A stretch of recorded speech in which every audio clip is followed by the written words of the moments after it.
여러분의 삶을 복되게 할 것이고, 또 우리가 사는 이 사회, 대전과 조국을 변화시키고 살리는 거룩한 불꽃이 되리라고 확신합니다. 자, 이 작은 정직 운동이 나를 살리고 나를 복되게 하고 나라와 민족을 살리는 귀한 운동이 될 줄로 믿습니다. 여러분, 오늘 읽어드린 사도행전 6장에 나와 있는 이야기는 초대교회의 이야기입니다. 이 초대교회는 성령의 역사로 시작된 이 오순절 초대교회는 사도들의 가르침을 받아 서로 교제하고 떡을 떼며 기도하기를 힘썼던 교회였습니다. 뿐만 아니라 서로의 물건을 통용하고 자신의 소유와 재산을 팔아 각 사람의 필요에 따라 나눠주는 나눔 공동체이었습니다. 이는 거룩한 성령의 역사였습니다. 성령이 임하면서 교회의 체질이 그렇게 바뀌어졌던 거예요. 그 결과 기사와 표적이 많이 나타났고 날마다 구원받는 사람들이 더해졌으며 믿지 않는 사람들 사이에서는 믿는 사람들이 존경과 두려움의 대상이 되었습니다. 그런데 이 교회 안에 문제가 생긴 거예요. 다름 아닌 아나니와 삽비라의 사건입니다. 이 아나니와 삽비라도 초대교회의 한 일원으로서 성령의 충만함을 받고 난 다음에 그 감동에 겨워서 하나님께 작정을 했어요. 하나님, 제가 이것을 드리겠습니다. 밭을 팔아서 제가 하나님께 드리겠습니다. 작정을 했어요. 근데 그것을 팔아가지고 하나님께 드리려고 하다 보니까 아까운 거예요. 아까워서 그것을 일부는 숨기고 일부만 하나님께 드렸어요. 거짓말을 했던 거지요. 거짓말을 함으로 현장에서 즉사하는 사건이 일어났어요. 현장에서 놀라운 사건이. 만약에 우리 교회에서 사람이 거짓말을 했다가 즉사를 했다고 생각해봐요. 얼마나 놀랐겠는가. 교회에 엄청난 충격이 일어났던 거지요. 이 사건을 통해서 우리는 하나님의 심판이 너무 가혹한 것이 아닌가. 그거 뭐 좀 거짓말 좀 했다라고. 전혀 안 드린 것도 아닌데 일부는 드렸지 않느냐. 아예 안 드린 사람들도 있는데 단지 거짓말 한 번 한 것 가지고 그렇게까지 할 수가 있겠는가. 간음과 살인죄를 보면 다윗도 용서해 주시고 기회를 주셨다는데 아나니아 삽비라는 이거 거짓말 때문에 거짓말에 죽음을 맞이한 것은 너무나도 가혹한 것이 아닌가라고 우리가 이렇게 생각할 수가 있어요. 여러분, 하나님 편에서 보실 때는 살인죄나 간음죄나 거짓죄나 똑같이 보지 경중을 따지지 않는 줄로 압니다. 많은 학자들은 이 사건을 아나니와 삽비라 개인의 일로 보기보다는 교회의 순결함과 거룩함을 방해하는 사탄의 세력에 대한 하나님의 심판으로 보고 있습니다. 공교회에 대한. 당시 예루살렘 교회는 성령의 역사로 거룩하게 세워져 가고 있었습니다. 사도들의 가르침과 기도, 또 아름다운 교제를 통하여 성령의 역사가 강력하게 일어나고 있었던 거예요. 이 성령의 역사를 방해하기 위해서 사탄은 아나니와 삽비라 부부를 시험한 것입니다. 아나니와 삽비라를 통하여 성령의 거룩한 역사에 찬물을 끼얹고 성령의 역사를 방해하려고 했던 거지요. 이들 부부의 거짓된 행동이 사탄의 뜻대로 되었다면 예루살렘 교회는 거짓의 누리구로 퍼졌어요. 부패가 번졌을 것이라는 것입니다. 하나님은 하나님의 교회가 정직함과 거룩함을 잃어버린 것을 원치 않으셨고 그 결과 단호한 심판을 하신 것이라고 생각해 봅니다. 사랑하는 성도 여러분, 불행하게도 오늘날 우리 사회와 우리의 삶에는 거짓이 만연합니다. 거짓이 만연해요.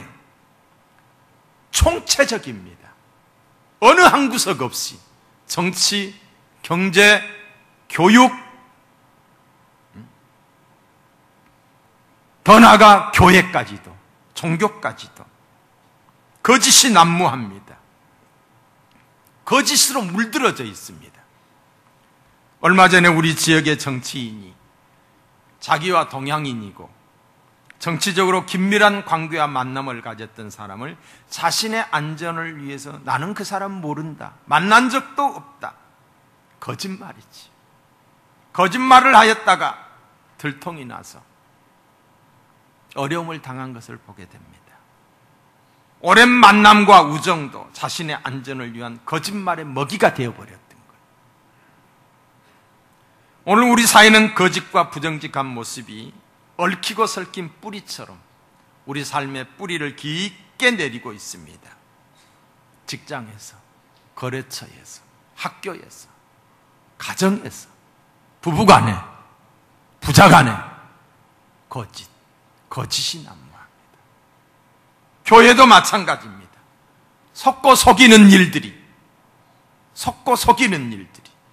거룩해야 될 교회까지도 마찬가지예요.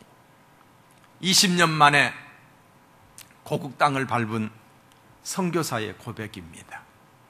20년 만에 선교지에 있다가 들어왔어요. 그리고 한국 사회와 한국 교회를 보면서 하는 말입니다. 좋다. 정말 좋다. 다 좋다. 교회도 부흥돼서 좋다. 나라도 발전해서 경제도 발전해서 다 좋다. 좋은데 국민들이 너무 이기적이다. 너무 거짓이 팽배해져 있다. 교회가 부흥돼서 좋다. 근데 한국교회 성도들의 신앙생활 하는 것이 왠지 가식적인 것 같다. 가식적, 진실이 보이지 않는다는 것. 여러분, 예수님이 흥분했던 때가 언제예요? 이중적인 삶을 사는 유대인들을 바라보면서 회칠한 무덤이라고 그랬어요. 회칠한 무덤. 그러면서 예수님이 흥분하셨던 것을 보게 됩니다. 습관적으로 입만 열면 거짓말하는 사람들이 많습니다. 입만 열면은 왜 그래요? 마귀의 포로가 되어 있기 때문에. 마귀에게 쓰임받고 있는 거예요. 한국의 무고범죄율은, 무고범죄율은 2014년 인구 대비 일본의 4151배라는 거예요. 4151배. 일본 사람이 한 두 사람 무고죄에 있다고 한다면 한국은 4151명. 또 위증죄는 671배예요. 한국 사람이 한 두 명, 인구 대비니까. 일본이 지금 1억이 넘지요? 네? 인구 대비니까. 일본 사람이 두 사람 저기 했다고 한다면 한국은 671명 위증죄를 하고 있다는 거예요. 그것은 예수를 믿지 않는 나라이지만 정직합니다. 여러분, 선진국이 어떤 나라예요? 잘 살기만 한다고 해서 선진국이에요? 아니요. 윤리적, 도직적 뒷받침이 되지 않으면 선진국이 될 수가 없는 거예요.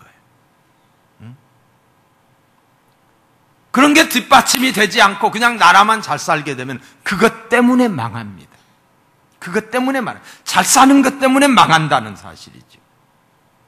한국 사람은 거짓말에 능하고 거짓말을 잘해요. 거짓말에 또한 관대합니다. 아주 너그러워요. 왜?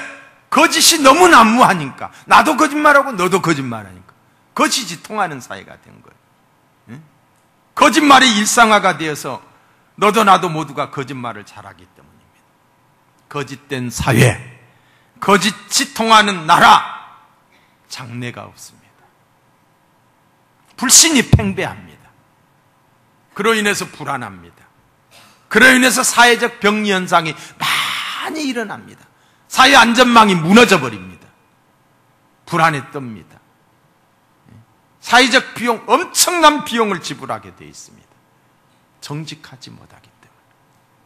사랑하는 성도 여러분, 오늘 우리의 삶은 어떻습니까? 우리는 하나님 앞에서 정직하고 또 자신에게, 이웃에게 정직한 삶을 살고 있습니까? 우리의 삶이 이중적이지는 않는지요? 우리의 삶에 거짓의 뿌리가 만연하여 있지는 않는지요? 예수를 믿어도 입에 거짓말을 달고 사는 사람들이 있어요. 예수를 믿어도 입에 거짓말을 달고 살아요. 거짓이 얼마나 악하고 무서운 것인지 모르기 때문이지요. 예수님은 진리여셔요. 예수님이 강조하신 게 뭐예요? 요한복음에 보면 예수님이 말씀하실 때마다 진실로 진실로 내게 이르노니 그랬어요. 예수님은 진실하신 분이셨고 진실을 강조하셨고 진실한 자를 기뻐하셔요. 이번에 체코에 가서 이렇게 종교개혁의 새벽별이라고 하는 야누스의 그 동상 앞을 갔어요. 이 야누스는 말틴 루터보다 100년 앞서서 살았던 사람이에요. 저 사람의 별명이 오리예요, 오리. 근데 저 사람은 유럽 지역에서 최초의 대학인 까를 대학이라고 하는 대학의 총장을 하셨고 오늘날로 말하면 목사였어요. 근데 성경대로 살지 않고 성경대로 말하지 않는 천주교에 대해서 옳은 말을 하다가 화형을 당합니다. 화형을 당하기 직전에 그분이 하셨던 말씀이 진실을 사랑하고 진실을 말하고 진실을 행하라는 거예요. 그러면서 순교를 당했어요. 그리고 이 사람이 죽어가면서 이 말과 더불어서 한마디 예언을 했어요. 100년 후에는 오리가 아닌 백조가 나올 것이다. 그 백조가 누구였냐면은 말틴 루터예요. 1415년에 이분이 화형을 당하고 1517년에 말틴 루터가 종교개혁을 일으키고 종교개혁의 깃발을 들게 된 거예요. 한마디로 말해서 진실, 정직하게 살라는 거예요. 정직하게 살아라. 정직의 반대 개념은 거짓입니다. 성경은 거짓말이 뱀으로부터 출발한 것을 말씀하고 계세요. 뱀으로부터 거짓말이 시작이 됐어요. 하나님은 첫사람 아담에게 말씀을 하십니다. 모든 것을 주시면서 한 가지 말씀을 하셔요. 선악을 알게 한 나무의 실과는 열매는 먹지 말라. 내가 먹는 날에는 반드시 죽으리라. 정령 죽으리라. 하나님의 말씀이었습니다. 그런데 이 하나님의 말씀 앞에 감히 거짓과 불순종의 방귀를 들고 나타난 존재가 있으니 그게 바로 뱀입니다. 뱀이 하와에게 말합니다. 창세기 3장 뱀이 여자에게 이르되 너희가 결코 죽지 아니하리라. 죽는다고 했는데 죽지 아니하리라. 거짓말을 한 거예요. 너희가 그것을 먹는 날에는 너희 눈이 밝아져 하나님과 같이 되어 선악을 알 줄 하나님이 아심이라. 그럴듯하게 거짓말을 아주 교묘하게 새빨간 거짓말을 늘어놓았어요. 여기서 말한 이 뱀의 정체가 무엇일까요? 계시록 12장 9절에 보시면은 큰 용이 내쫓기니 앱뱀, 에덴 동산에 있었던 뱀, 곧 마귀라고도 하고 사탄이라고도 하여 온 천하를 꿰는 자라. 그가 땅으로 내어쫓기니 그의 사자들도 그와 함께 내어쫓기니라 그랬어요. 뱀의 정체가 뭐예요? 사탄이에요. 마귀예요. 그는 땅에 내어쫓길 때에 거짓이라는 무기를 가지고 온 천하를 미혹하려는 목적, 거짓으로 하나님의 형상으로 창조된 인간을 미혹해서 죽이기 위해서 이 땅에 내려온 거예요. 예수님이 이에 대하여 분명히 말씀하셨습니다. 요한복음 8장 44절에 보시면은 거짓으로 난무한 거짓에 물이 들어있는 유대인들을 바라보면서 하는 말이 너희는 너희 아비 마귀에게서 났으니 너희 아비의 욕심대로 너희도 행하고자 하느니라. 그는 처음부터 살인한 자요 진리가 그 속에 없으므로 진리에 서지 못하고 거짓을 말할 때마다 저것으로 말하나니 이는 그가 거짓말쟁이요 거짓의 아비가 되었습니다. 예수님의 말씀입니다. 마귀는 그 속에 진리가 없으므로 진리에 설 수 없습니다. 마귀는 거짓말쟁이요 거짓의 아비입니다. 그러기에 우리가 정직하지 못하고 거짓을 말하고 거짓을 행한다면 하나님의 자녀인 우리가 마귀의 자녀처럼 살게 되는 거예요. 마귀에게 일부분이 쓰임받고 있는 거예요. 마귀의 도구가 되어서 내가 살아가고 있는 거예요. 하나님의 영광을 위하여 쓰임받지 못하고 마귀의 일을 하고 있다는 것이지요. 때로 약하고 무지하기에 죄를 범할 수 있습니다.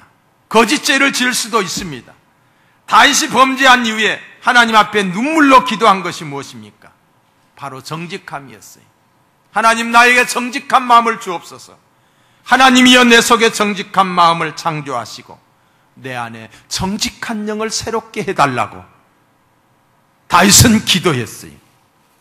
거짓은 성령의 역사를 가로막습니다. 초대교회의 성령의 역사를 가로막으려고 이 거짓의 무기가 동원이 됐던 거예요. 자, 3절을 보세요. 베드로가 이르되 아나니아여 어찌하여 사단이 내 마음에 가득하여 내가 성령을 속이고 그랬어요. 아나니의 마음 상태를 표현하는 말이 그의 마음에 사탄이 가득했던 거예요. 사탄이 그의 마음과 생각을 주장하고 있었던 거지요. 사랑하는 성도 여러분, 사탄은 우리로 하여금 거짓말을 하게 하므로 우리 안에 성령의 역사를 가로막습니다. 성령의 역사가 우리를 통해 일어나지 못하게 합니다. 교회 안에 거짓이 난무하면 성령이 역사하지 않는 거예요. 우리에게는 절대적으로 성령의 역사와 도우심이 필요한 존재입니다.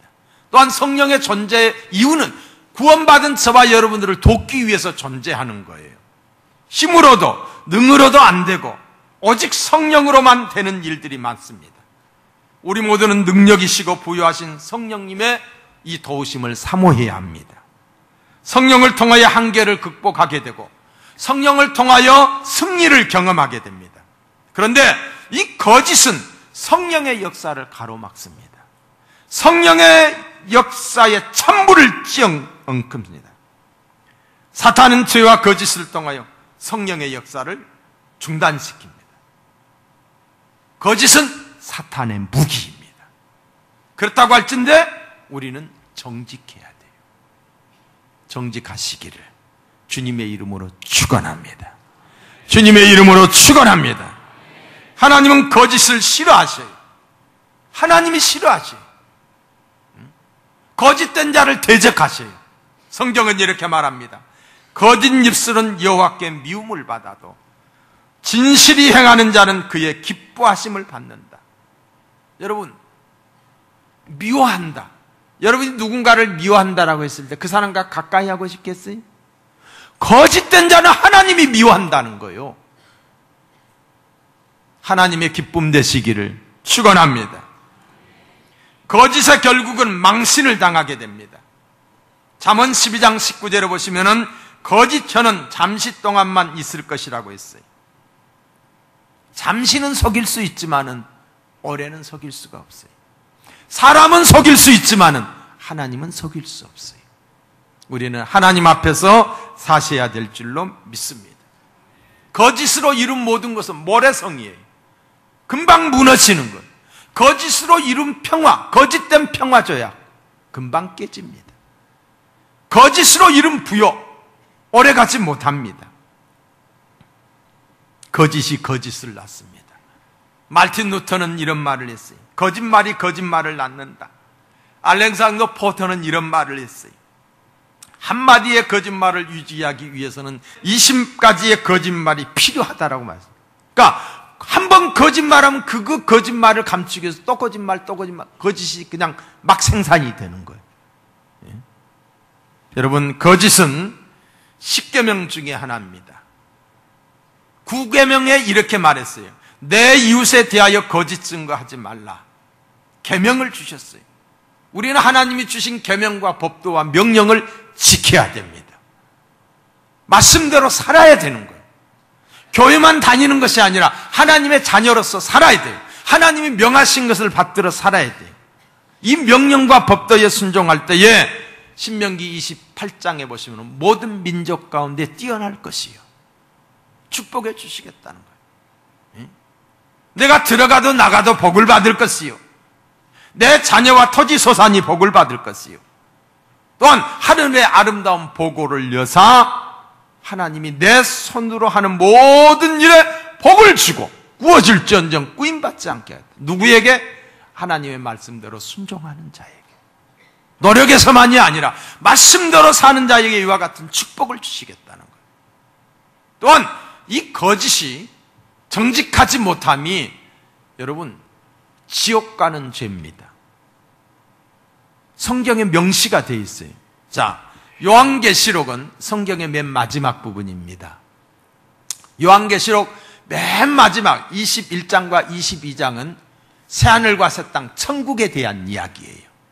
근데 이 새하늘과 새 땅, 천국에 대한 이야기를 하면서 이 천국에 들어오지 못할 자, 천국에 못 들어가고 지옥불, 불못에 들어갈 자들에 대해서 세 구절이나 명시를 해놨어요.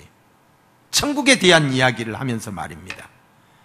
요한계시록 21장 8절에 보시면은 두려워하는 자들과 믿지 아니하는 자들과 흉악한 자, 살인, 음행, 그리고 점술가들과 우상숭배자들과 거짓말하는 모든 자들은 불과 유황으로 타는 못에 던지리니 이것이 둘째 사망이라.